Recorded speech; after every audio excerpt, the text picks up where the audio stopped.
नमस्कार विद्यार्थियों। यूपीएससी निष्ठा पर आप सभी का हार्दिक स्वागत, अभिनंदन। एथिक्स के सिलेबस को हम कवर कर रहे हैं और अभी तक टॉपिक नंबर 1, 2 और 3 को हम पूरी तरीके से पढ़ चुके हैं। काफी विस्तार से हमने तीनों टॉपिक पढ़े हैं।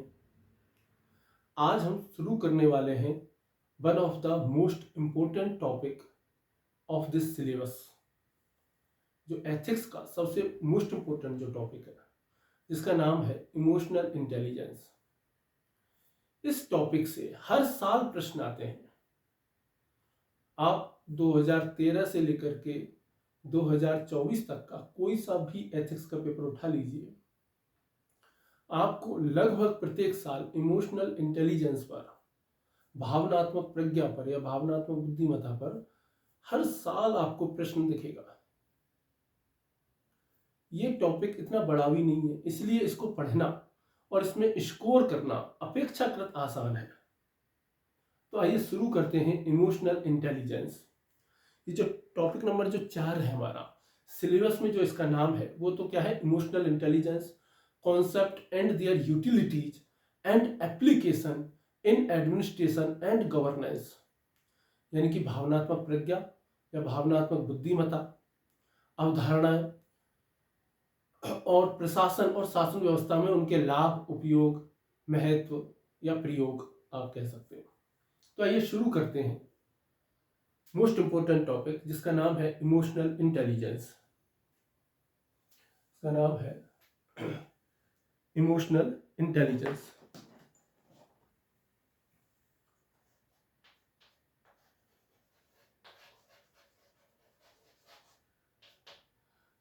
इस टॉपिक से हर साल प्रश्न दिखाई देते हैं। ऐसा शायद ही कोई साल होगा जिस साल भावनात्मक प्रज्ञा से या भावनात्मक बुद्धिमत्ता से आपको प्रश्न न दिखाई दें।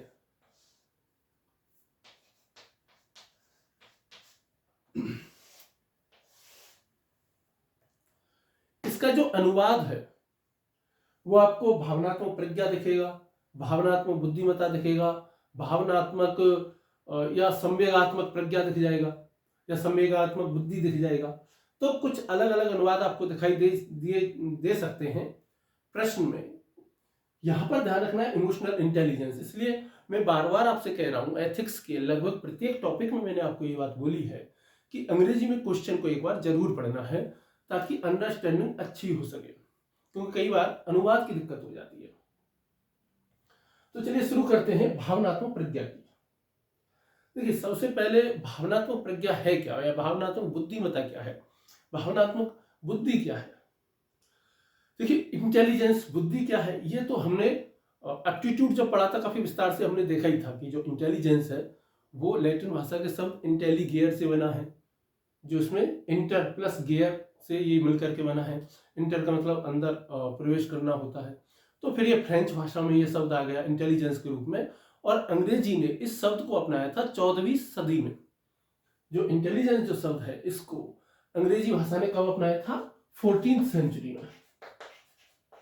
उससे पहले ये शब्द कहाँ था, सर्वप्रथम लैटिन भाषा में था ये, और लैटिन भाषा से किस में आया था, ये फ्रेंच में आया, और फ्रेंच के बाद 14वीं सदी में किस में आ गया, इंग्लिश में आ गया।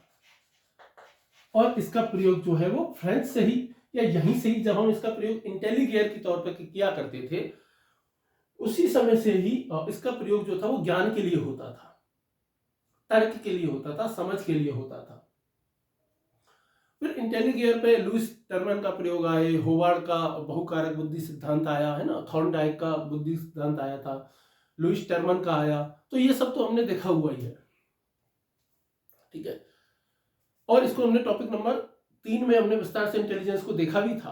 अभी जब हम इमोशनल इंटेलिजेंस की और इंटेलिजेंस की तुलना जब करेंगे भावनात्मक बुद्धिमत्ता की और साधारण बुद्धिमत्ता की, तो वहां भी हम इसको दोबारा से विस्तार से देखने वाले हैं। लेकिन जब भावनात्मक प्रज्ञा की जो बात आती है, भाई सबसे पहले बुद्धि को हमने सामान्य बुद्धि माना था। फिर उसके बाद में क्या क्या आया हमारे पास कि भाई बुद्धि में 2 प्रकार होते हैं, एक तो होती है जनरल बुद्धि, एक होती है स्पेसिफिक बुद्धि, यानी कि जीएस मॉडल बुद्धिमत्ता का आया। ये हमने पढ़ा हुआ है सब, आपको इनके नाम बताने ये किस किस ने दिया। फिर जो है वो थॉर्नडाइक आए, यहाँ पे बता देता हूँ। थॉर्नडाइक ने क्या है, बहुकारक बुद्धि सिद्धांत दिया, इनकी उन्होंने 3 तरह की बुद्धि की बात कही।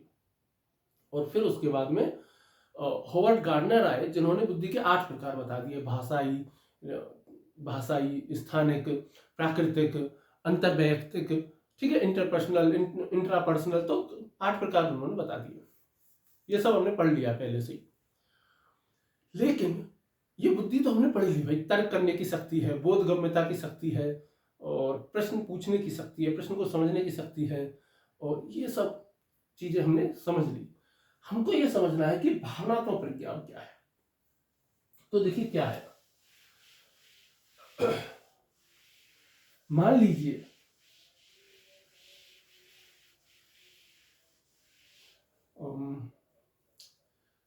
कि 2 व्यक्ति हैं, वो एक ही ऑफिस में काम करते हैं या एक सोसाइटी में रहते हैं। एक ऐसा व्यक्ति है जिसकी किसी के साथ भी नहीं बनती, जो किसी से भी बात करता है, मजाक करता है, तो फिर कोई ना कोई दिक्कत, प्रॉब्लम खड़ी हो जाती है। एक ऐसा व्यक्ति है, दूसरा ऐसा व्यक्ति है जिसको देखते ही लोग खुश हो जाते हैं, उसको बुलाते हैं, आओ आओ आओ यार, वो सोसाइटी में, ऑफिस में, हर जगह सब लोग उसको पसंद करते हैं। तो ये सब किस वजह से होता है कि एक व्यक्ति को लोग पसंद नहीं कर रहे, एक को पसंद कर रहे हैं, उसकी योग्यता को नहीं देख रहे, बस उसकी बातचीत के तरीके को देख रहे हैं, उसकी समझ को देख रहे हैं।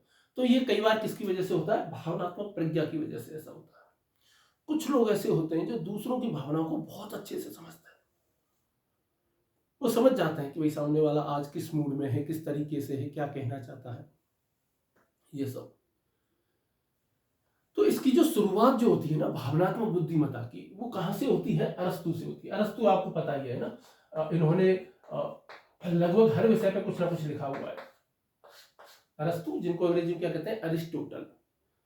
पश्चिम में एथिक्स पर जो सबसे पहली पुस्तक लिखी गई, वो किसने लिखी, अरस्तु ने ही लिखी, और उस पुस्तक का नाम क्या था, निकोमेकियन एथिक्स। क्या है, निकोमेकियन एथिक्स। इस पुस्तक में उन्होंने लिखा है, क्या लिखा है, अरस्तु कहते हैं कि क्रोध करना आसान है,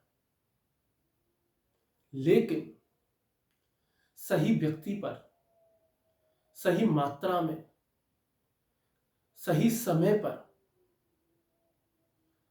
और सही स्थान पर, सही उद्देश्य से और सही तरीके से क्रोध करना बहुत कठिन काम है। यानी कि क्रोध करना तो आसान है, लेकिन क्रोध कब करना है, कहां करना है, किस पे करना है, किस उद्देश्य के साथ करना है, यह बहुत कठिन काम है। इसका तात्पर्य क्या है, इसका तात्पर्य है कि भावनाओं को समझना और भावनाओं को सही तरीके से सही समय पर व्यक्त करना ही भावनात्मक बुद्धिमत्ता है। हालांकि जो अरस्तु थे, वो भावनात्मक बुद्धिमत्ता ये शब्द उन्होंने नहीं गढ़ा, ये शब्द उन्होंने नहीं दिया, लेकिन उनका ये जो कथन है, इस कथन से ही ये साबित होता है कि वो भावनात्मक प्रज्ञा के बारे में जानते थे, जागरूक थे इस अवधारणा के बारे में। इस अवधारणा पर वर्तमान समय में सबसे ज्यादा काम यदि किसी ने किया है तो उनका नाम क्या है, डेनियल गोलमैन। उनका नाम क्या है, डेनियल गोलमैन।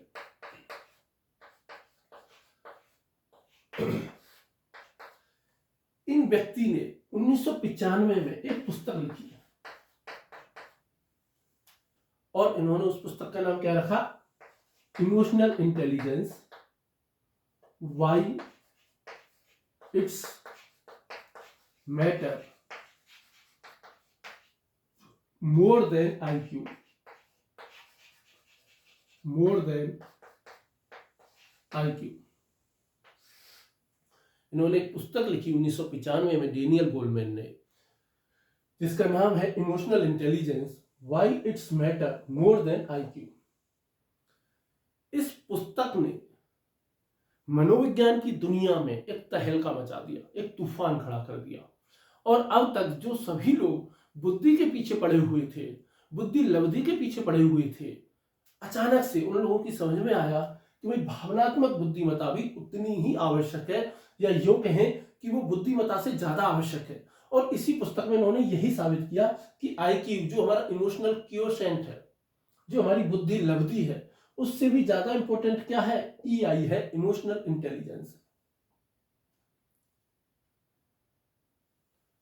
तो इनकी पुस्तक का जो पहला जो पेज है, शुरुआत जिस पुस्तक की होती है, वो कहां से होती है? अरस्तु से होती है। और अरस्तु का जो कथन है, हमारा जो कथन जो मैंने अभी बोला है, सेम टू सेम वो उसी कथन से इस पुस्तक की शुरुआत होती है। मैंने वहीं से लिया है एग्जैक्ट। तो एक तो इसकी शुरुआत कहां से हो रही है? अरस्तु से हो रही है। और अब ये काम कहां तक आ गया है? डेनियल गोलमैन तक आ गया है। लेकिन इसके बीच में भी तो कोई इतिहास रहा होगा ना भावनात्मक बुद्धिमत्ता का, तो वो हम देख लेते हैं इसका इतिहास का क्या रहा है। जब अरस्तु ने ये बात कही, भावनाओं के प्रबंधन की जब अरस्तु ने बात कही कि भाई क्रोध एक संवेग है जिसका जिसको जो है वो नियंत्रित करना बहुत आसान काम नहीं होता है। इनके बाद में यदि इस पर कोई किसी ने बहुत अच्छे तरीके से यदि बात की है भावनाओं पर, तो किसी विचारक ने बात की है, उनका नाम है सोरेन किरकेगार्ड। किसने बात की है? सोरेन किरकेगार्ड ने बात की है।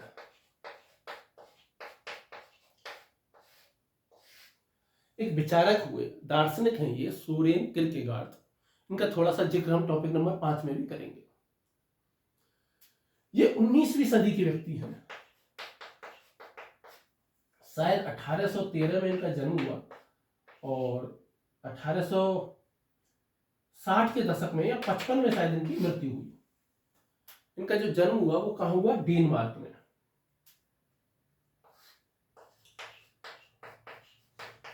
डेनमार्क में उन्होंने जन्म लिया। तो इन्होंने एक बात कही थी सोरेन किरकेगार्ड ने। बेसिकली सोरेन किरकेगार्ड का जो मेन जो विचार है वो अस्तित्ववाद से है, तो इनको अस्तित्ववादी कहते हैं। अस्तित्ववाद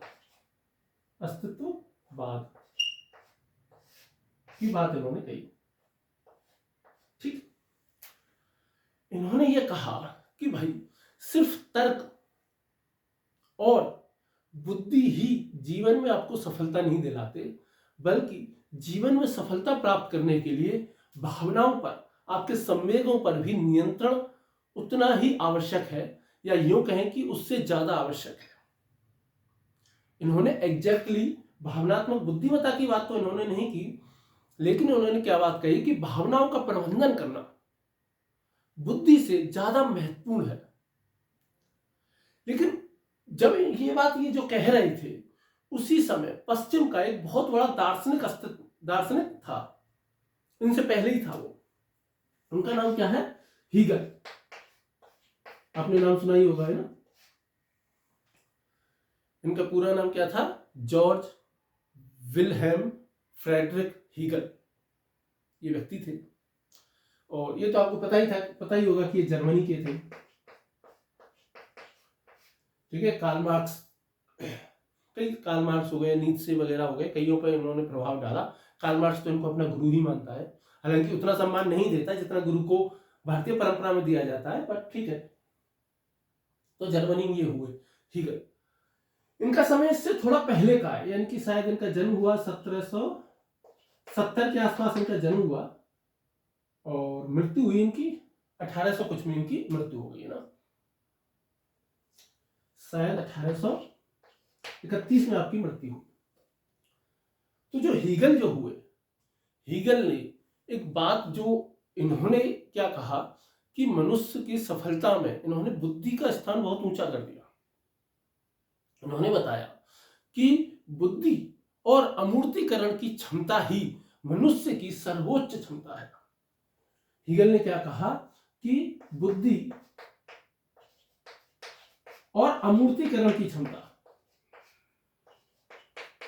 बुद्धि और अमूर्तीकरण की क्षमता ही मनुष्य की सर्वोच्च क्षमता है। यह बात किसने कही? हीगल ने कही। अब चूंकि हीगल किरकेगार्ड से पहले था, स्थापित था, और इन्होंने ये बात कही, तो किरकेगार्ड को उस समय उतना ज्यादा नहीं सुना गया, उतना ज्यादा महत्व नहीं दिया गया। इन्होंने जो मेथड जो दिया हीगल ने, हीगल के मेथड को हम क्या कहते हैं? डायलैक्टिक मेथड कहते हैं। डायलैक्टिक। इन्होंने किसकी बात कही थी? थीसिस, एंटीथीसिस और सिंथेसिस की बात इन्होंने कही थी। तो सबसे पहले एक विचार पैदा होता है, फिर विचार का एक प्रतिद्वंदी विचार पैदा होता है, दोनों में झगड़ा होता है, दोनों के झगड़ों के बाद में दोनों को मिला करके एक नया विचार पैदा हो जाता है, जिसको हम सिंथेसिस कहते हैं। फिर जो एक नया विचार पैदा होता है, धीरे धीरे इसका एक विरोधी विचार खड़ा होता है, फिर इन दोनों में के सामंजस्य से एक नया विचार बनता है, जिसको सिंथेसिस कहते हैं। फिर ये थीसिस बन जाएगा, फिर इसका एंटीथीसिस बन जाएगा। तो उनका कहना था कि समाज इसी तरीके से चलता है, हम मनुष्य प्रगति इसी तरीके से कर रहा है। उन्होंने कहा कि यदि हमें सत्य की तरफ जाना है, तो सत्य की तरफ हम इसी तरीके से जाएंगे कि कोई भी एक विचार आया, फिर उस विचार के विरोध में कुछ बातें आएंगी, कुछ समर्थन में आएंगी। जब विरोध और समर्थन में कुछ बातें आएंगी, तो उनमें आपस में बातचीत होगी, एक तरीके से शास्त्रार्थ जैसे हमारे यहाँ कहते हैं, तो संवाद होगा। संवाद के बाद में एक नया निष्कर्ष निकलेगा, और जो नया निष्कर्ष निकलेगा उसी को हम क्या कह देंगे? सिंथेसिस कह देंगे। यानी कि दोनों को मिलाकर के एक नई चीज, एक नया विचार बन जाएगा। इसी तरीके से यदि आप देखोगे तो मानव प्रगति करता आ रहा है। तो इन्होंने ये बात कही, चूंकि हीगल को पश्चिम में बहुत महान विचारक माना जाता था उस समय, तो इनकी बात को, सोरेन जो किरकेगार्ड हैं, इनकी बात को उतना ही वैल्यू नहीं मिली। भाई तो सोरेन किरकेगार्ड ने यह कहा कि भाई मनुष्य की पहचान उसकी भावनाओं और व्यक्तिगत अनुभवों से होनी चाहिए, ना कि केवल तर्क से, ना कि केवल उसकी बुद्धि से। तो इसकी बातों को इतना ज्यादा महत्व नहीं दिया गया।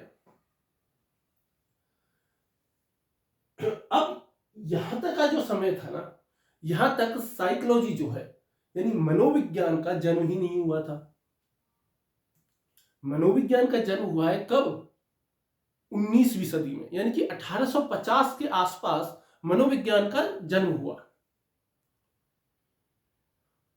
और जर्मनी में ही, जर्मनी की एक शहर है लिप्जिग, वहीं पर ही विलियम वुंट नाम के एक मनोवैज्ञानिक ने सबसे पहली प्रयोगशाला स्थापित की, शायद 1879 में स्थापित की। जब वहां पे स्थापित की, तो उसके बाद मनोविज्ञान में क्या हुए? कई सारे प्रयोग होने शुरू हुए।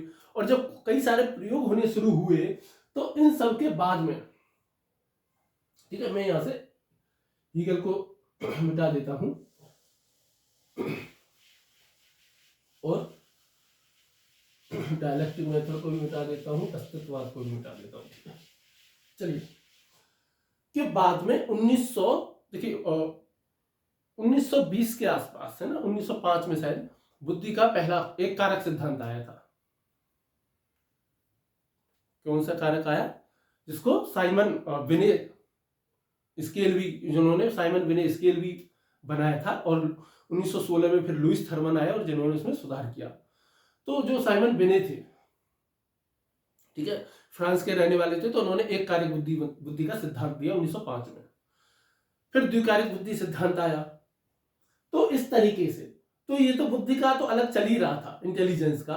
भावनात्मक प्रज्ञा के बारे में सोरेन किरकेगार्ड के बाद यदि किसी दर्शन शास्त्री का या किसी मनोवैज्ञानिक का नाम आता है, तो वो किसका नाम आता है? डेविड वेसलर का नाम आता है। किसका नाम आता है? डेविड वेसलर का नाम आता है। तो 1940 का समय आ जाता है, और 1940 के समय में एक मनोवैज्ञानिक हुए जिनका नाम था डेविड वेसलर। और इन्होंने फिर क्या कहा? इन्होंने ये बात कही कि भाई बुद्धिमत्ता का मतलब केवल तर्क नहीं होता, केवल बोध गम्यता नहीं होती, केवल स्मरण शक्ति नहीं होती, बल्कि बुद्धि का मतलब परिस्थितियों से निपटने की क्षमता भी है। तो बेसिकली 1940 में डेविड वेसलर ने क्या कहा कि बुद्धि केवल तार्किक नहीं है, बोध गम्यता नहीं है, स्मरण शक्ति नहीं है, बल्कि परिस्थितियों से निपटने की क्षमता भी है। क्या है? परिस्थितियों से निपटने की क्षमता भी है। तो डेविड वेसलर ने यह बात कही। जब डेविड वेसलर ने ये बात कही तो फिर 1966 में एक और मनोविज्ञानी हुए और 1966 में आए बारबरा ल्यूनर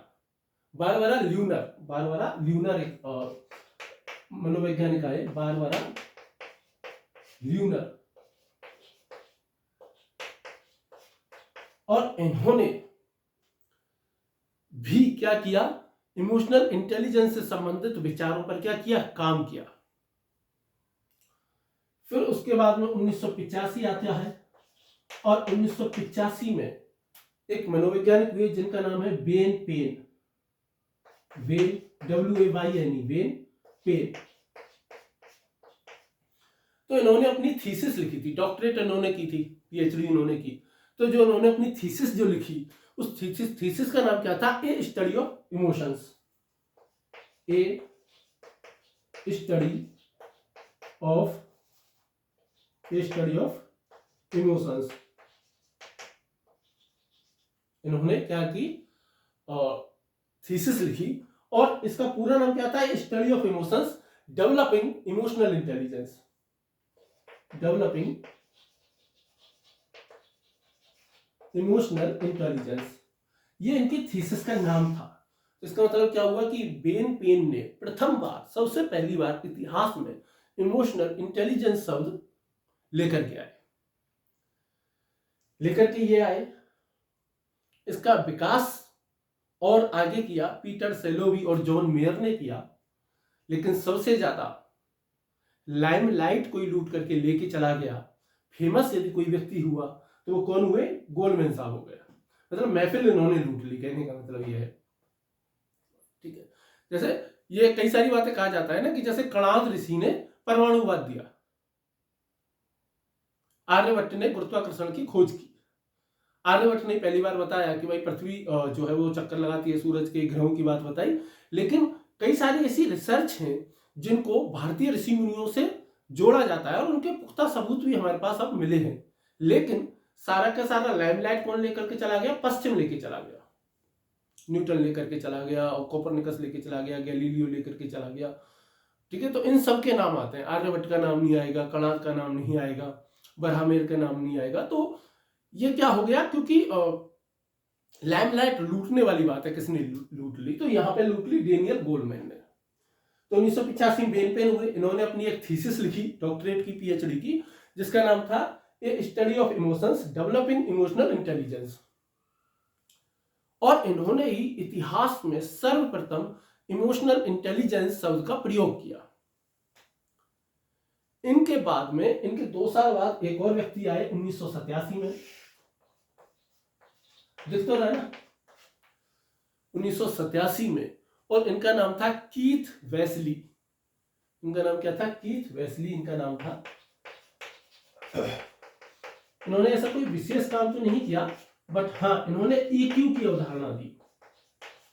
इन्होंने कौन सी अवधारणा दी, EQ की अवधारणा दी। प्रथम बार EQ की अवधारणा पर बातचीत किसने की, कीथ वेस्ली ने। और इन्होंने ये कहा कि जो EQ है, ये हमारा EQ IQ से ज्यादा इंपॉर्टेंट होता है। ये पहली बार इन्होंने ये विचार दिया, कीथ वेस्ली ने।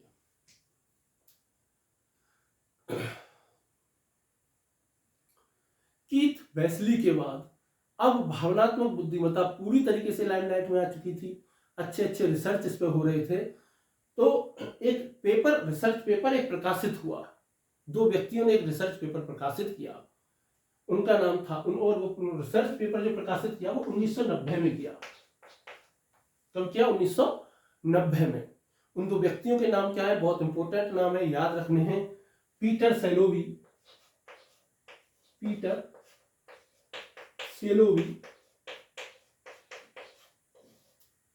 और जॉन मेयर।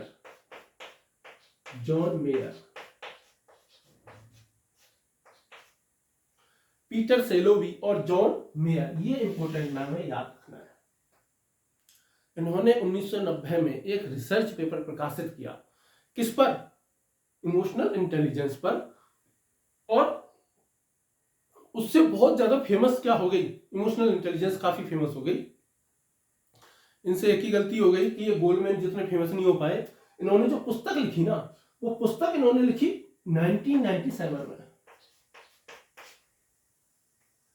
जबकि गोल्डमैन साहब ने पुस्तक कब लिख दी? 1995 में ही लिख दी। और उस पुस्तक का नाम क्या है? Emotional intelligence, why it's matter more than IQ.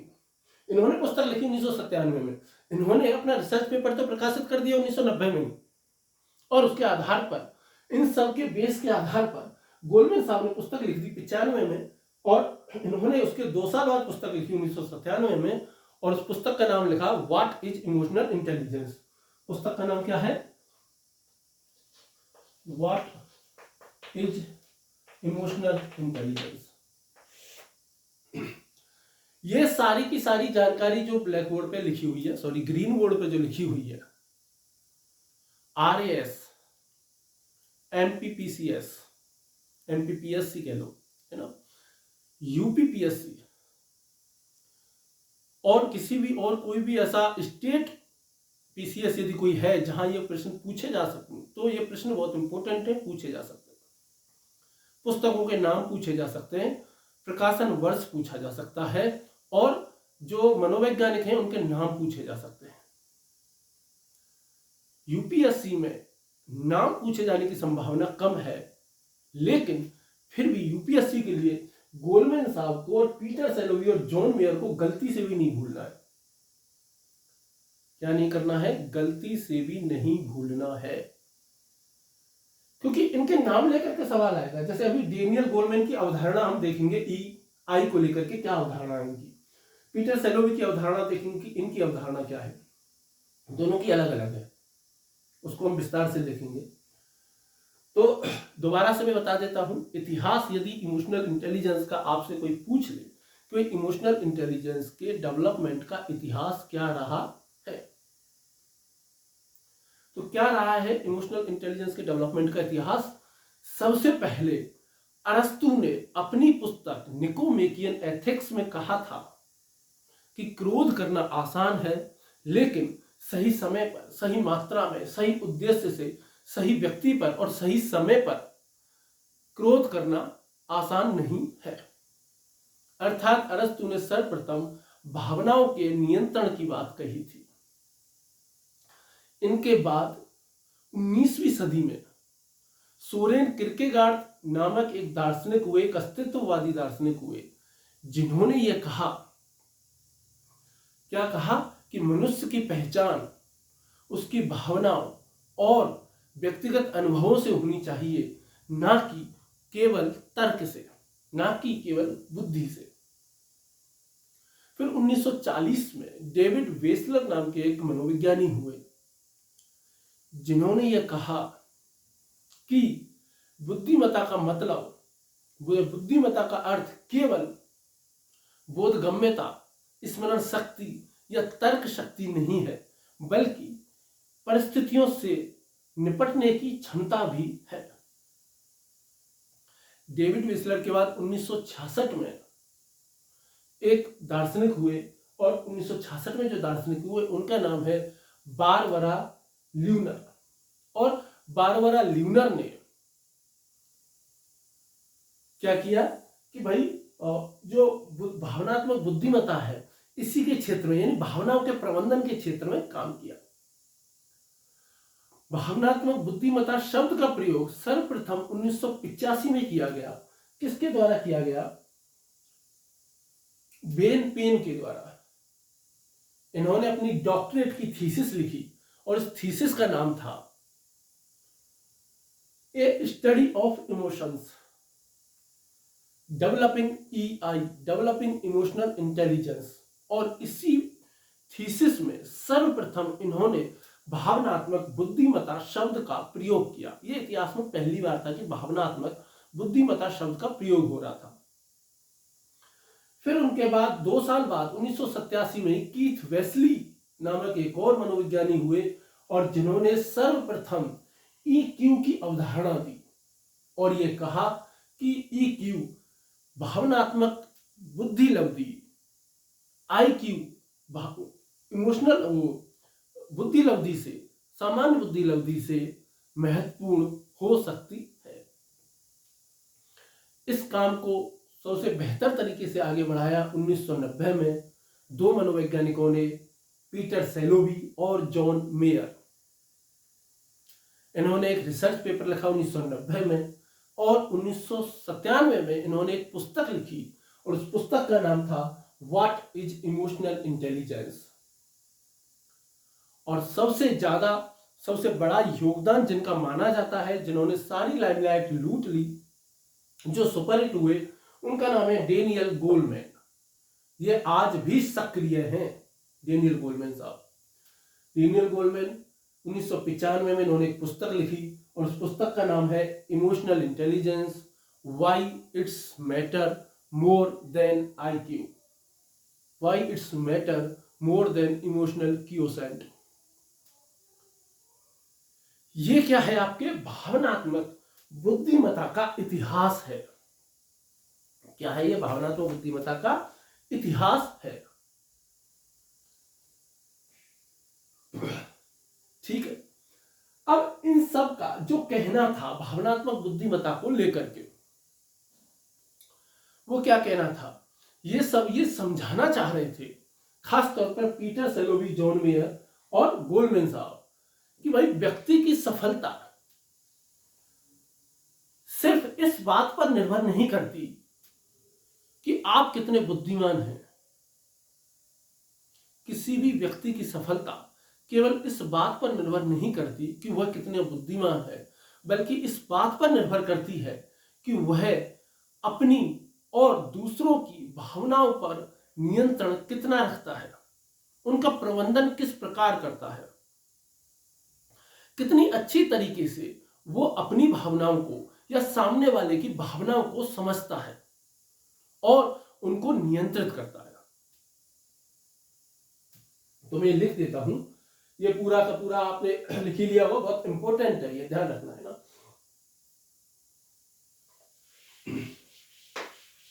तो जो भावनाएं जो होती हैं, क्या होती हैं, इनके नाम में रहने देता हूं ना।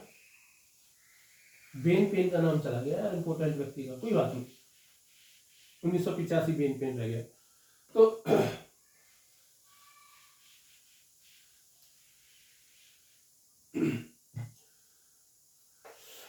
उन्होंने ये कहा कि भाई देखिए, जब भावनाएं जो होती है ना, भावनाएं क्या करती है ना, भावनाएं हमें तत्काल क्रिया करने के लिए प्रेरित करती है। भावनाएं हमें तत्काल क्रिया करने के लिए क्या करती हैं? तत्काल क्रिया करने के लिए प्रेरित करती है।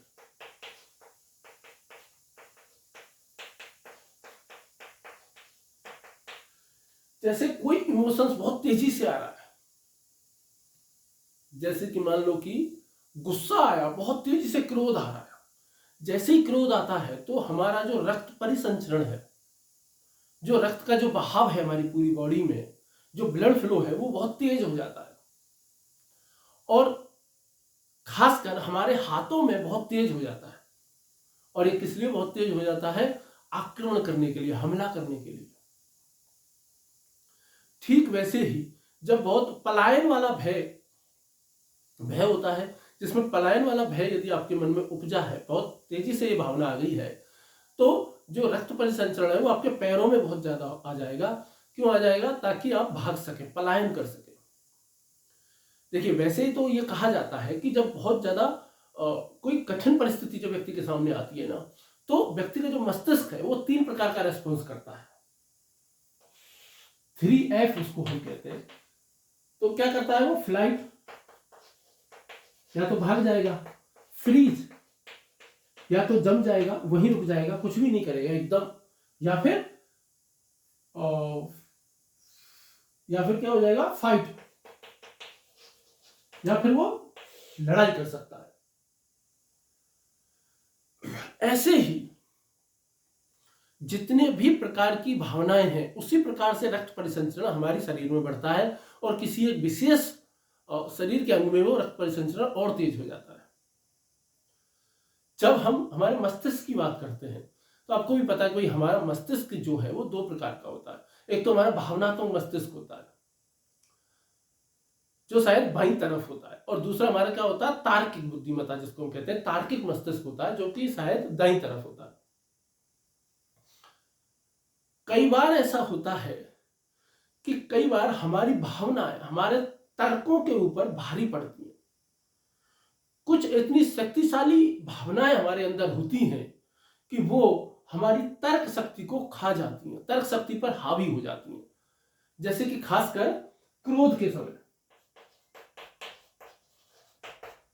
खासकर क्रोध के समय कहते हैं ना कि जो क्रोध है ना वो बुद्धि को खा जाता है। और क्रोध के अलावा दूसरा क्या है, वासना। वासना भी एक ऐसी भावना है जिसमें भी तर्क शक्ति पुख्ती की खत्म हो जाती है। इसलिए आप देखते होंगे ना कि वासना की वजह से कितने सारे लोग कितने गलत कदम उठा लेते हैं। क्रोध में लोग, कितने सारे ऐसे लोग हैं जो कि क्रोध में कुछ ऐसी बातें कह देते हैं, कुछ ऐसा कर जाते हैं जिसके लिए वो उम्र भर पछताते हैं। कुछ तो पछता भी नहीं पाते। बहुत से लोग ऐसे होते हैं जो गुस्से में सुसाइड तक कर लेते हैं। क्रोध में किया गया सुसाइड, क्रोध में कोई, बहुत से ऐसे व्यक्ति हैं जो कि सुसाइड तक कर लेते हैं।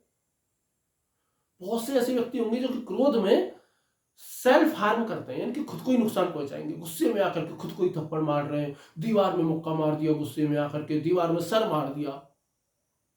क्रोध में बहुत ज्यादा आ गए, भावना जब बहुत ज्यादा अतिरेक आ गई तो तर्क शक्ति खत्म हो गई।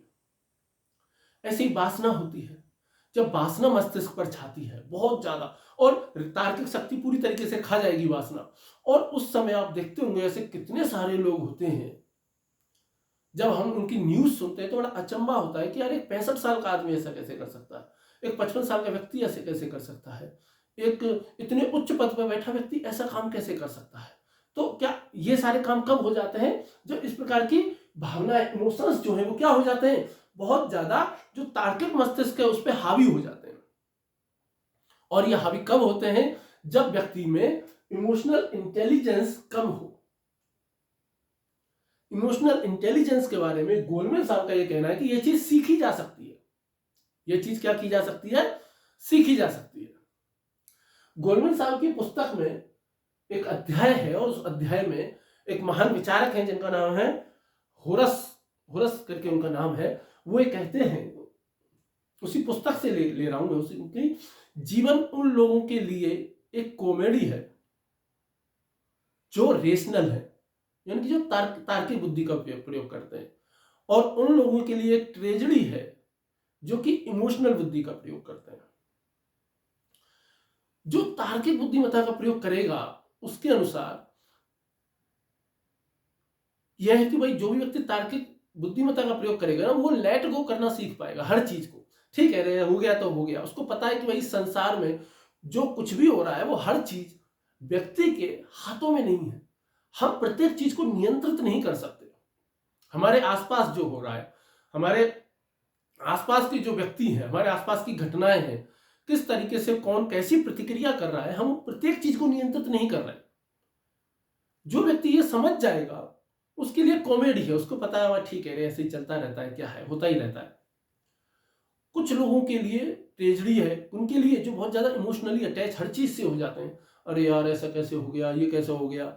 ऐसे लोग क्या है, अवसाद में जाते हैं, डिप्रेशन में जाते हैं, चिंता बहुत ज्यादा करेंगे, बहुत ज्यादा दुखी रहेंगे।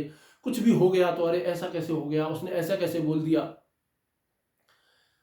आप लोगों ने अपने आसपास ऐसे कई सारे लोगों को देखा होगा। एक ऐसे व्यक्ति को देखा होगा जो बिना बात की दुखी रहता है। उसको जीवन में देखा जाए तो कोई दुख है नहीं, उसने जबरदस्ती के दुख बनाए हुए हैं। कुछ भविष्य के दुख पैदा कर लिए, कुछ अतीत के दुख हैं जो नहीं छोड़ रहे, कुछ भविष्य के दुख पैदा कर लिए कि ऐसा हो जाएगा, ऐसा नहीं हो जाए, वैसा नहीं हो जाए। जैसे व्यक्तिगत तौर पे यदि आप मुझसे पूछोगे तो जैसे मैं जिस वर्ग क्षेत्र में हूं तो मैं 2 ऐसे व्यक्तियों को जानता हूं, नाम लेना तो सही नहीं रहता। एक व्यक्ति है जो हमेशा हर परिस्थिति में खुश, मतलब उतना पॉजिटिव इंसान मैंने आज तक नहीं देखा। उनकी भावनात्मक प्रज्ञा गजब की है, और मेरी किस्मत है कि मैं उनके साथ रहता हूं। ठीक है, फर्स्ट नाम उनका नहीं बता रहा हूं, वर्मा जी उनका सेकंड नेम है, वर्मा जी हम उनको बोलते हैं, मैं कहता हूं। तो हर परिस्थिति में उनसे कहो ना कि सर ऐसा हो गया, अरे तो क्या हो गया यार, ऐसा कर लो ना। उनसे कोई भी कह दे कि सर ऐसा हो गया, तो क्या हो गया, ऐसा कर लेते हैं, अरे यार आप क्यों टेंशन लेते हो, ऐसा हो गया ना तो ठीक है ऐसा कर लेंगे, अरे तो क्या हो गया ऐसा कर लो। हर परिस्थिति में खुश, कैसी भी सिचुएशन आए वो एडजस्ट हो जाते हैं, कैसा भी आसपास के कलीग हों सबके साथ खुश रहते हैं, सबके साथ उनका एडजस्टमेंट हो जाता है। इतना शानदार उनका अपनी भावनाओं पर नियंत्रण है कि अपने विरोधी व्यक्ति से भी बड़े प्यार से हंस के बात कर लेते हैं। क्या गजब का है। वहीं मैं कुछ ऐसे व्यक्तियों को भी देखता हूं जो बहुत ज्यादा दुखी हैं, कोई कारण नहीं है पर दुखी हैं। इसलिए दुखी है भविष्य में, अरे यार ऐसा हो गया तो क्या होगा, अरे ऐसा हो गया तो क्या हो गया, अरे यार एक दिन उन सर ने ऐसा बोल दिया था, अरे यार वो फलाने व्यक्ति ने एक बार ऐसे बोल दिया, वो दुखी है। इसीलिए एक महान विचारक ने एक बार कहा था कि व्यक्ति के वास्तविक जीवन में उतना दुख नहीं होता जितना दुख उसके मस्तिष्क में होता है, जितना दुख उसके चिंतन में होता है। आमतौर पर जो व्यक्ति दुखी रहता है उसके जीवन में उतना दुख नहीं होता जितना दुख वो अपने मस्तिष्क में, अपनी सोच में पैदा कर लेता है, क्योंकि वो भूतकाल के कई सारे चीजों को लेकर के दुखी है, वो भविष्य काल में होने वाली कई सारी चीजों को लेकर आशंकित है और इन्हीं सब चीजों की वजह से दुख महसूस हो रहा है। लेकिन जो भावनात्मक रूप से मजबूत होगा, जो अपनी भावनाओं का कंट्रोल अच्छे से कर पा रहा है ना, वो इन सारी चीजों को अच्छे से नियंत्रित कर पाएगा। तो भावनात्मक बुद्धिमत्ता का मतलब क्या है? भावनात्मक बुद्धिमत्ता का मतलब केवल अपनी और दूसरों की भावनाओं को समझना नहीं है, बल्कि उन्हें नियंत्रित करना भी है और सही समय पर सही प्रतिक्रिया देना भी है। भाई सही समय पर सही रिएक्शन आना चाहिए ना, सही प्रतिक्रिया आनी चाहिए। इसी को ही हम मैच्योरिटी मानते हैं, इसी को ही हम परिपक्वता कहते हैं। कैसे पता चलेगा कि कोई व्यक्ति कितना मैच्योर है, और वो कैसे पता चलता है कि कौन सा व्यक्ति ऐसा है जो सेंस कर पाता है कि इस परिस्थिति में, इस जगह पर, इस स्थान पर, इस व्यक्ति के सामने ये बात बोली जानी चाहिए या नहीं बोली जानी चाहिए, इस तरीके का व्यवहार करना चाहिए या नहीं करना चाहिए। परिपक्वता तभी है जब आप अपनी भावनाओं पर नियंत्रण स्थापित कर लें।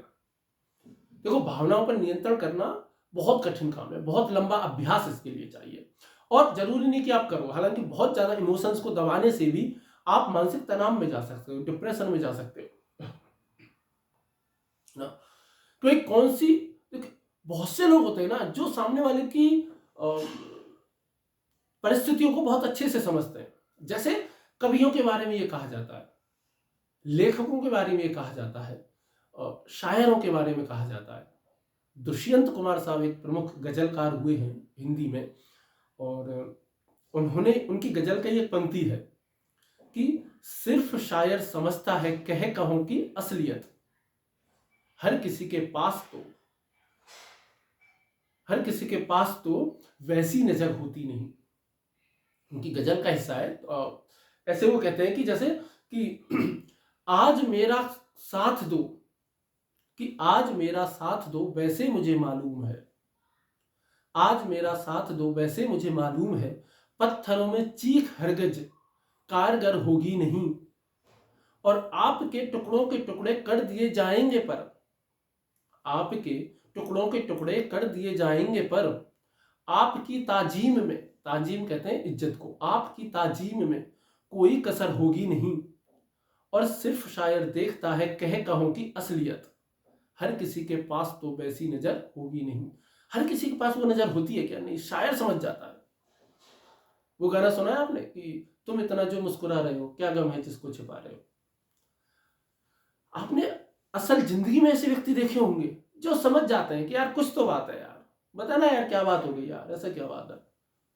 वो समझ जाएंगे कि नहीं यार, अंग्रेजी में एक फ्रेज चलता है, रीडिंग बिटवीन द लाइंस,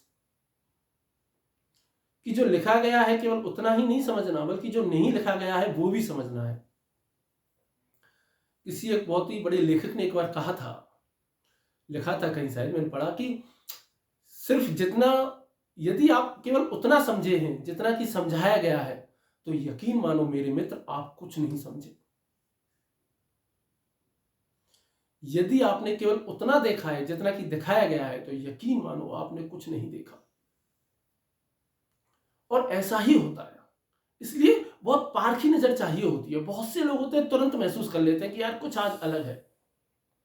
आज वो पहली वाली बात नहीं है यार, रोजाना वाली बात नहीं है।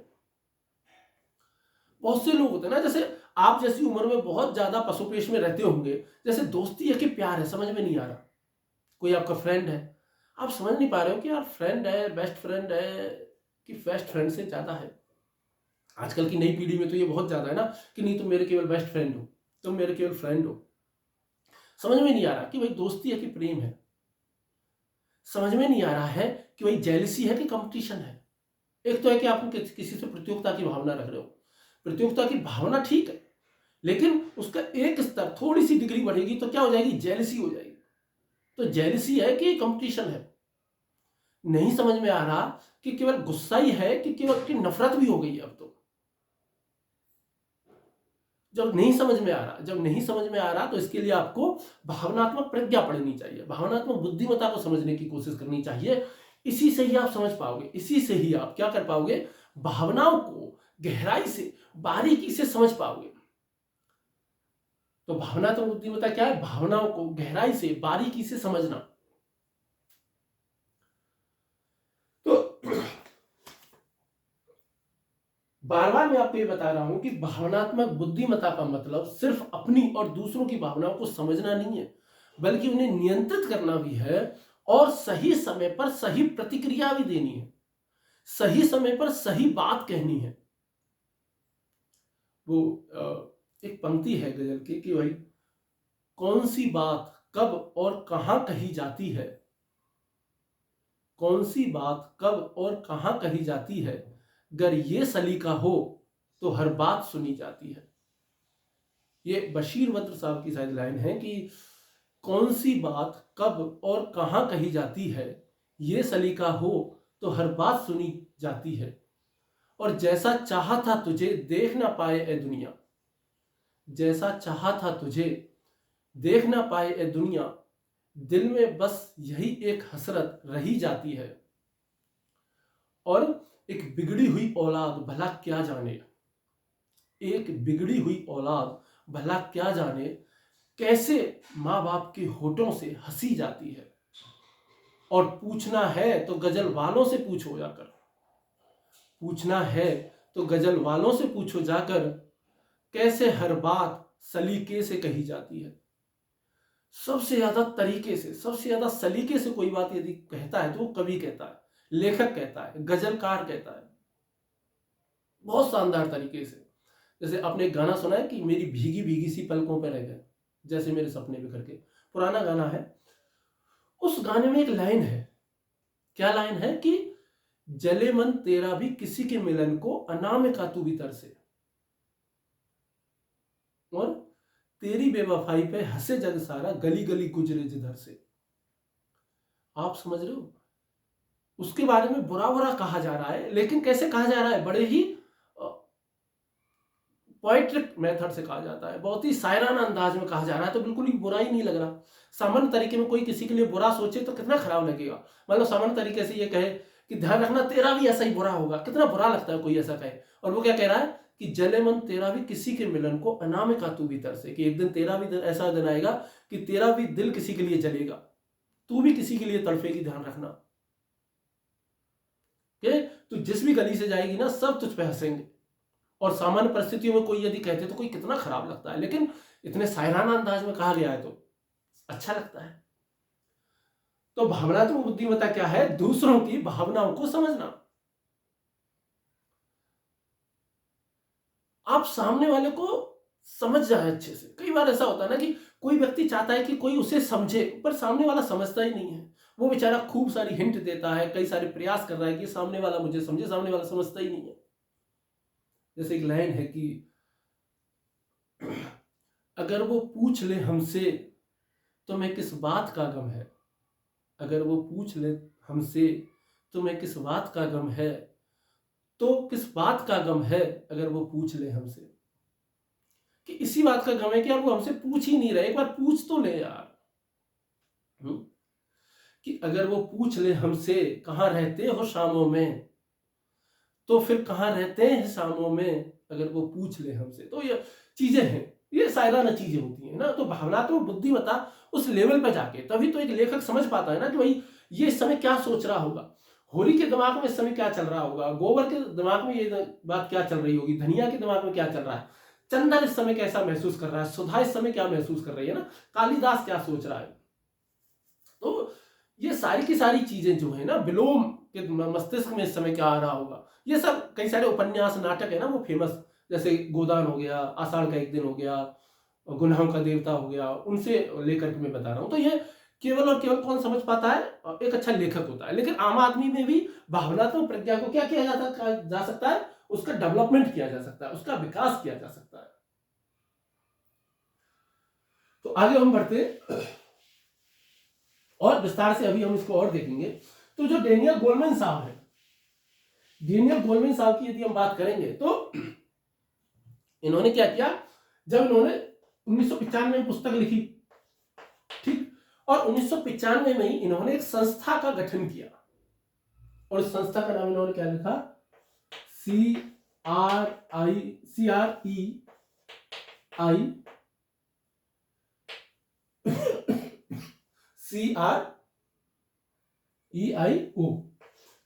यह है कि भाई consortium for research of emotional intelligence in organisation, यानी कि कई सारी अलग अलग संस्थाओं में ये भावनात्मक बुद्धिमत्ता पर रिसर्च करना चाहते थे।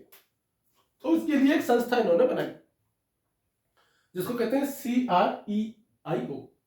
तो ये संस्था बनाई, ये संस्था क्या करती है ना, अलग अलग कॉलेजों में, अलग अलग विश्वविद्यालयों में, अलग अलग विद्यालयों में जाती है और EI इमोशनल इंटेलिजेंस पर रिसर्च करती है, अनुसंधान करती है, प्रयोग करती है। अब इन्होंने एक नया सिलेबस डेवलपमेंट किया है, स्कूलों में पढ़ाने के लिए, कॉलेजों में पढ़ाने के लिए, जगह जगह पढ़ाने के लिए, है ना, कोचिंगों में पढ़ाने के लिए। और उसका नाम इन्होंने क्या रखा, शुरुआत में उसका नाम रखा था SEL। इसको कहते हैं social emotional intelligence, social emotional learning.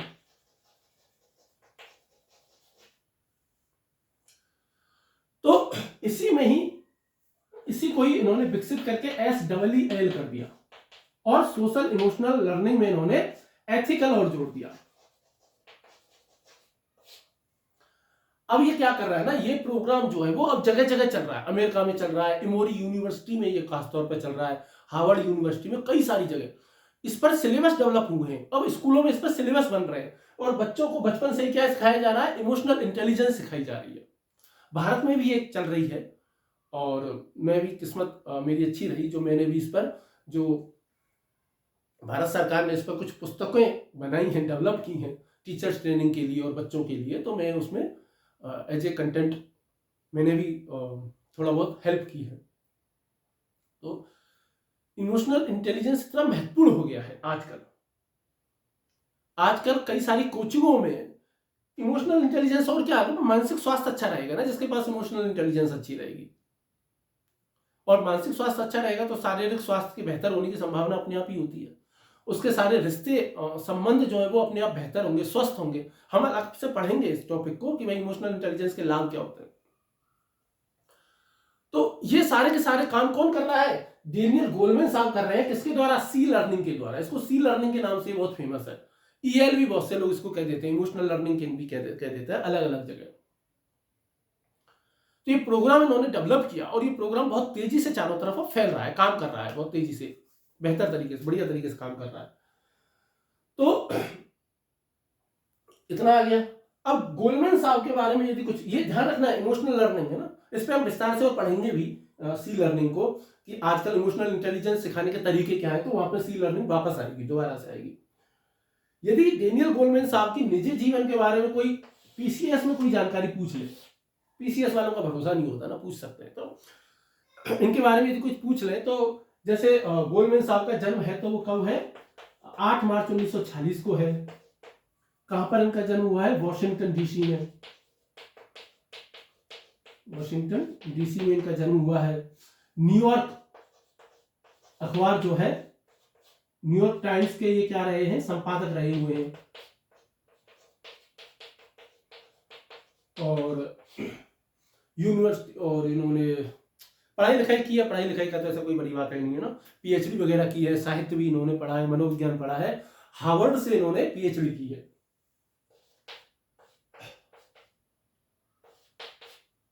PhD इन्होंने की है, ठीक है। तो बस इसकी कोई बहुत विशेष जानकारी है नहीं। मनोविज्ञान पे कई सारे काम कर रहे हैं और इमोशनल एसीएल इन्होंने प्रोग्राम विकसित किया है। ये संस्था स्थापित की है CREIO। 1995 में पुस्तक लिखी, 1995 में ये संस्था बनाई और फिर एसीएल का विकास किया है, सोशल इमोशनल लर्निंग का, और जिसका दलाई लामा साहब इससे जुड़ गए तो इसका नाम, इसमें एथिकल शब्द और जोड़ दिया तो सी लर्निंग हो गया ये SEEL। जन्म इनका 1946 में हुआ है, अमेरिका के हैं ये। इनकी कुछ पुस्तकों के नाम और लिखना चाहो आप इसके अलावा तो पुस्तकों के नाम भी आप लिख सकते हो, इधर लिख लेते हैं। हालांकि एक ही पुस्तक इनकी सबसे मोस्ट इंपोर्टेंट है और वो मैंने आपको बताई थी कि emotional intelligence, why it's matter more than IQ। तो ये तो पुस्तक मैंने 1995 वाली तो मैंने आपको बताई थी। अभी जो इनकी सबसे ज्यादा जो फोकस आई है, जो एक नई जो बुक आई है उसका नाम है the triple focus. The triple focus, और ये FOCUS, a new approach to education. Triple focus, a new approach to education. The triple focus, a new approach to education. और ये सी लर्निंग को ही विस्तार से इसमें समझाया गया है। इसमें इनके साथ में एक और व्यक्ति शामिल हैं इस पुस्तक के लेखन में, उनका नाम है पीटर सेंजे। पीटर सेलो भी अलग हैं, 1990 में जिन्होंने लेख लिखा और 1997 में जिन्होंने पुस्तक लिखी जॉन मेयर के साथ मिलकर। इनका नाम है Peter Senge. Peter Senge, the triple focus, a new approach to education, इस पुस्तक का नाम है। तो ये इनकी एक और बहुत ही मोस्ट इंपोर्टेंट पुस्तक का नाम है द ट्रिपल फोकस, ठीक है। अब हम आगे ये पढ़ेंगे कि भाई डेनियल गोलमैन साहब की EI की अवधारणा क्या है, इमोशनल इंटेलिजेंस की इनकी धारणा क्या है। तो इसी वीडियो में पढ़ोगे या नेक्स्ट वीडियो में पढ़ोगे? देखिए, यदि केवल धारणा है, इमोशनल इंटेलिजेंस की धारणा पूछी जाए कि भाई इमोशनल इंटेलिजेंस की क्या धारणा है, तो हमेशा ही डेनियल गोलमैन साहब की लिखनी है। लेकिन जो इमोशनल इंटेलिजेंस की जो अवधारणा है वो तो पीटर सेलोवी और जॉन मेयर की भी है, उसको भी हम पढ़ेंगे, दोनों की है। तो इनमें से किसी एक की पूछी जाएगी। यदि नाम लेके पूछी जाती है तो जिसका नाम लेके पूछा गया उसकी लिखनी है दोनों में से, और बिना नाम लेके पूछी जाती है तो हमेशा ही गोलमैन साहब की लिखनी है। हमेशा किसकी लिखनी है? गोलमैन साहब की लिखनी है।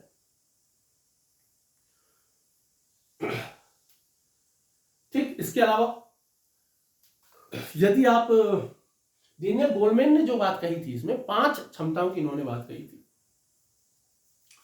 सबसे पहले इन्होंने बात कही थी सेल्फ अवेयरनेस की, फिर उसके बाद में सेल्फ रेगुलेशन की बात कही थी, फिर सेल्फ मोटिवेशन की बात कही, फिर एम्पैथी की बात कही और सोशल स्किल्स। 5 चीजें इन्होंने बताई थी इंपॉर्टेंट, जो कि किसमें होती हैं?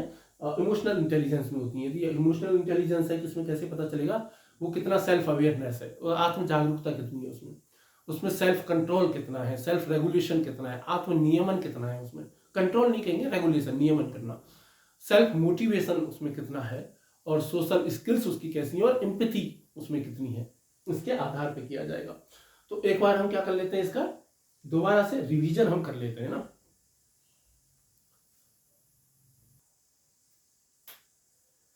तो एक बार रिवीजन कर ले, है ना।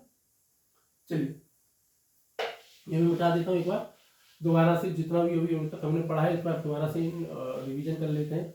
ये पूरा ही मिटा देता हूँ, है ना।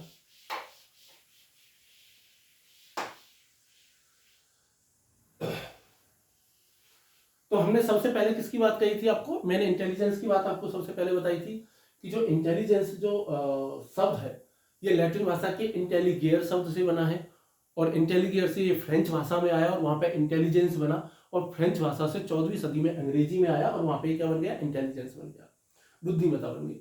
बुद्धि के बारे में जो मनोविज्ञान में सबसे पहले रिसर्च शुरू हुए, तो रिसर्चों में सबसे पहले मैंने आपको ये बात तो बताई थी कि भाई सबसे पहले क्या हुआ था कि भाई जो 1905 में अल्फ्रेड बिने आए थे, और अल्फ्रेड वेने जो कि फ्रांस के थे, नीस जहां पे आतंकवादी अटैक हुए थे ना, वहां के थे वो। और इन्होंने क्या दिया था, यूनिफैक्टर बुद्धि का सिद्धांत दिया था, यूनिफैक्टर इंटेलिजेंस की धारणा दी थी। हिंदी में कहते हैं एक कारक बुद्धि का सिद्धांत दिया, एक कारक बुद्धि का इन्होंने सिद्धांत दिया। और इन्होंने ही बिने साइमन स्केल विकसित किया जिससे आईक्यू मापा जाता है। बिने साइमन स्केल,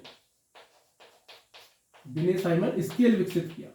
और इसी को ही 1917 में सुधारा था किसने, लुइस टर्मन ने। लुइस टर्मन ने इसको सुधारा था, इसमें सुधार किए थे। ये आईक्यू मापने का है, ठीक है। बहुत जल्दी जल्दी बता रहा हूं क्योंकि मैं आपको पहले भी बता चुका हूं। फिर 1927 में चार्ल्स स्पीयरमैन नाम के व्यक्ति हुए, चार्ल्स स्पीयरमैन। और इन्होंने जो है वो क्या दिया, द्विकारक बुद्धि सिद्धांत दिया, द्विकारक। और इन्होंने क्या दी, जीएस की बात कही, जनरल बुद्धि और स्पेसिफिक बुद्धि की इन्होंने बात कही। फिर इससे पहले ही 1920 के आसपास ही क्या था, जो एडवर्ड थॉर्नडाइक थे, क्या नाम था, एडवर्ड थॉर्नडाइक, उन्होंने बुद्धि का 3 कारक सिद्धांत दे दिया था। और उन्होंने 3 प्रकार की बुद्धि जो है वो बताई थी। और 3 प्रकार की बुद्धि उन्होंने कौन सी बताई थी, एक तो सामान्य बुद्धि बताई उन्होंने, सामान्य, एक बताई यांत्रिक, सामान्य बताई, यांत्रिक बताई, और तीसरी कैसी बुद्धि बताई थी इन्होंने, सामाजिक बुद्धि बताई।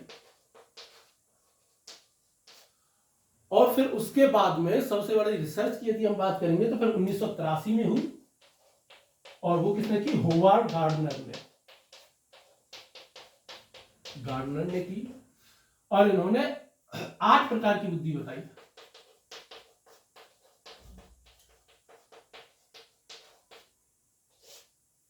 और इन्होंने कितने प्रकार की बुद्धि बताई थी, 8 प्रकार की जो है वो इन्होंने क्या बताई, इंटेलिजेंस बताई थी।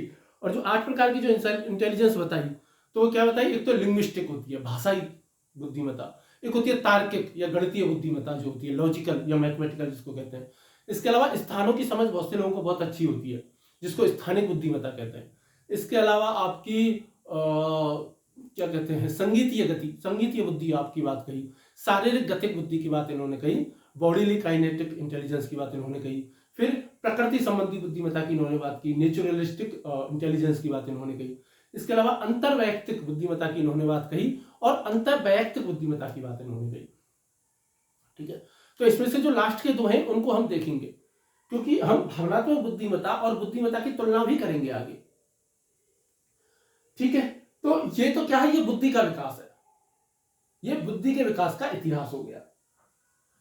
जब बुद्धि के विकास का इतिहास हमने पढ़ा, तो बुद्धि के इतिहास के साथ ही यदि हम इमोशनल इंटेलिजेंस के इतिहास की बात यदि हम करें, जो कि मैंने आपको पहले बताया भी है, कि सबसे पहले अरस्तु ने एक पुस्तक लिखी, निकोमेकियन एथिक्स। और उस पुस्तक में इन्होंने कहा, जब हम बात करेंगे इसकी एक सेकंड देना, तो सबसे पहले किसकी बात आई थी, अरस्तु। और अरस्तु की पुस्तक का नाम क्या है, निकोमेकियन एथिक्स, निकोमेकियन एथिक्स। इनके बाद में किसी ने अच्छे से बात की, तो वो किसने बात कही, सोरेन किरकेगार्ड ने, सोरेन किरकेगार्ड। सोरेन किरकेगार्ड के बाद जो है वो सीधा जो है वो हमारा 1940 आ जाता है, 1940 डेविड वेसलर।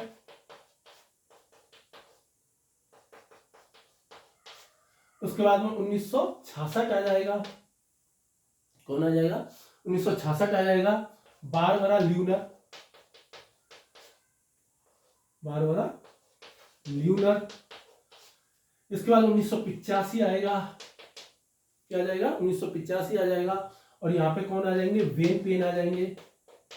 और वेन पेन का क्या आ जाएगा, थीसिस आ जाएगा। इसके बाद 1987 आएगा, और 1987 में आपके कौन से आ जाएंगे, कीथ वेस्ली आ जाएंगे, कीथ वेस्ली आ जाएंगे। फिर 1990 आएगा और 1990 में पीटर सेलोवी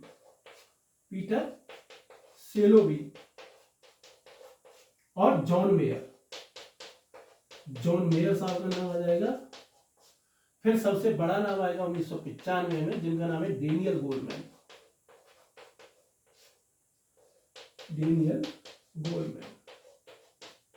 तो ये सब नाम आपको क्या करना है, याद रखने हैं। तो जैसे कि डेविड वेसलर है, तो डेविड वेसलर ने क्या कहा था कि बुद्धि का मतलब केवल क्या नहीं होता, तर्क करना, स्मरण शक्ति या नहीं है, बल्कि परिस्थितियों को समझना भी है। इन्होंने भी भावनाओं के नियंत्रण की बात करी। बेन पेन ने 1985 में सर्वप्रथम इमोशनल इंटेलिजेंस शब्द का प्रयोग किया। इन्होंने अपनी थीसिस लिखी और थीसिस का जो पेपर का जो नाम था वो इनका क्या नाम था, a study of emotions developing emotional intelligence, वो मैं पहले ही बता चुका हूँ।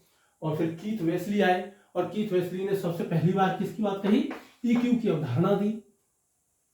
पीटर सेलोवी और जॉन मेयर ने 1990 में एक लेख लिखा, रिसर्च प्रकाशित की। और 1997 में इन्होंने एक पुस्तक लिखी और उस पुस्तक का नाम, जो 1987 में जो पुस्तक लिखी उसका नाम उन्होंने क्या लिखा, व्हाट इज इमोशनल इंटेलिजेंस। फिर जूनियर गोलमैन साहब आ गए, जिन्होंने पुस्तक लिखी emotional intelligence, why it's matter more than IQ. तो ये आपका इमोशनल इंटेलिजेंस का एक इतिहास है और एक छोटी सी समझ थी कि इमोशनल इंटेलिजेंस क्या है। तो ये बहुत ही इंपॉर्टेंट टॉपिक है, इस पर प्रश्न आते ही रहते हैं, हर साल प्रश्न आता है इमोशनल इंटेलिजेंस पर। ठीक, तो नेक्स्ट सेशन में हम क्या देखेंगे, अगली क्लास में इमोशनल इंटेलिजेंस की अवधारणा देखेंगे और अवधारणा किन दो लोगों की देखेंगे, इन दोनों की। एक तो डेनियल गोलमैन की है, एक पीटर सेलोवी और जॉन मेयर की धारणा, दोनों हैं। इसने ईआई जो है इमोशनल इंटेलिजेंस की 5 चीजों से मिलकर के बना बताया कि इमोशनल इंटेलिजेंस में 5 चीजें होती हैं, इन्होंने 4 बताई, ये हम देख लेंगे। फिर उसके बाद इमोशनल इंटेलिजेंस के क्या लाभ हैं, व्यक्तिगत जीवन में क्या लाभ हैं, प्रशासन में इसके क्या उपयोग है, क्या महत्व है और इसका बुद्धिमत्ता से क्या संबंध है, वो सब हम थोड़ा थोड़ा और देख लेंगे। तो ये टॉपिक बहुत ज़्यादा बड़ा नहीं है, पर इसकी अंडरस्टैंडिंग थोड़ी अच्छी बन जाए तो आप प्रश्न बहुत बेहतर तरीके से कर पाओगे। चलिए फिर नेक्स्ट वीडियो मिलते हैं और उम्मीद है इस क्लास में आपको कुछ समझ में आया होगा और काफ़ी कुछ मैंने समझाने की, बताने की, पढ़ाने का प्रयास किया अपनी समझ से, अपनी जानकारी के हिसाब से। तो चलिए फिर नेक्स्ट वीडियो में मिलते हैं और भाई सवाल पूछना मत भूलना, प्लीज़ रिक्वेस्ट है आपसे, सवाल जरूर पूछिए। सवाल नहीं पूछोगे तो फिर कैसे काम चलेगा ना, सवाल पूछना अत्यावश्यक होता है। कमेंट कीजिए, सवाल जरूर पूछिए। तो फिर चलिए नेक्स्ट वीडियो में मिलते हैं, तब तक के लिए धन्यवाद, नमस्कार।